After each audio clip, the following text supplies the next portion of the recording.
Rritje të shpenzimeve prej 5%. Çfarë do të thotë kjo tashmë për aleancën dhe cili është synimi i radhës? Ukraina? Shqiqoni, rasti i Spanjës ndoshta mund të ketë ndonjë rast specifik. Është interesante se si do të interpretohet kjo nga zoti Trump dhe nga administrata amerikane, nëse tolerohet kjo shkoqitje e Spanjës, atëherë është pyetja është ndonjë marrëveshje tjetër midis kene, dhe se do e shohim pak më vonë. Por vetë fakti që Polonia dhe vendet e baltike tani më rishqyrtojnë vënien e minave toksore përgjatë kufirit me Rusinë. Si dhe deklarata e kancelarit Merkel sot se për tepër kohë të gjatë ne gjermanët dhe europianët perëndimor nuk i konsiderojnë si serioze vërejtjet nga Baltiku për kërcënimin rus, tani më kjo periudhë merr fund.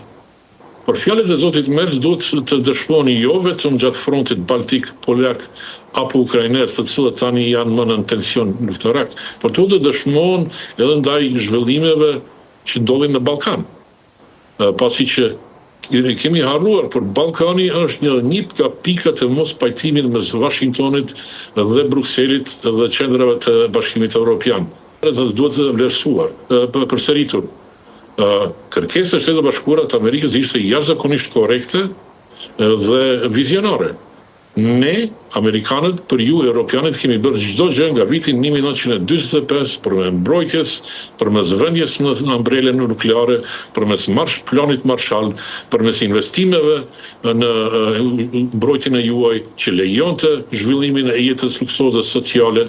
Tani kërkojmë që ndoshta vetëm 20% nga ato investime t'i ktheni dhe t'i realizoni drejt Ballkanit dhe të jeni më korrekt ndaj ato mangësitë të Ballkanësve sot që janë më të vogla se nga mangësitë e gjermanëve, francezëve, italianëve, danezëve, holandezëve dhe të gjithë kampit ex-nacist apo fashist, të cilët u pranuan në Bashkimin Evropian përkundër vërejtjeve edhe mosbesimeve që ekzistonin në Washington. Kështu që është koha që Bashkimi Evropian më pak të mban ligjërata për sjelljen e Shteteve të Bashkuara të Amerikës dhe të kupton se atë që e shef dhe akuzon të Donald Trump dhe të J.D. Vance, ata ndaj nesh e praktikojnë tani më me dekada.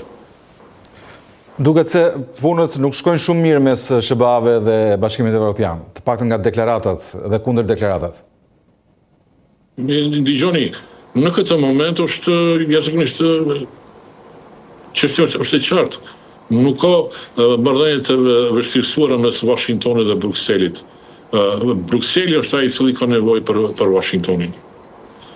Brukseli ende mendon se për ata vlen rregulla të tjera, të cilat tani më respektohen edhe nga Ankaraja, edhe nga Moskva, edhe nga Teherani, edhe nga Tel Avivi, edhe nga Tokyo, edhe nga Pekingu bile, por ata ende mendojnë se janë në një pozitë një farë eksepsionalizmi hynor në sytë e Shteteve të Bashkuara të Amerikës.